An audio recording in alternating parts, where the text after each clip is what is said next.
So as you can see that my website has no SSL certificate and my website connection is not secure.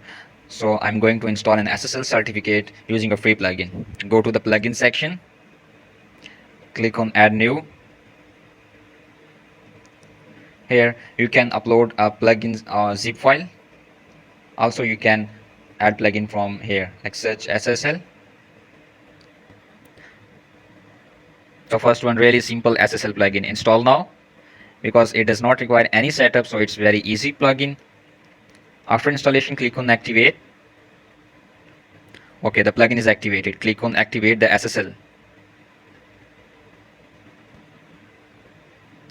Okay, it seems like SSL is installed and it's asking for relogin.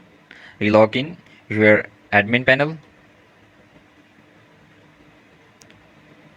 So you can see that it's showing connection is secure. So the SSL certificate is installed. Here are some steps like SSL is now activated and something like that.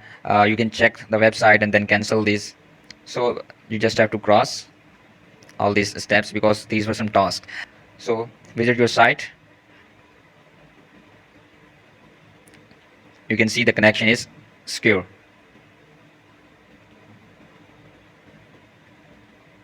Hope so this video helped you a lot.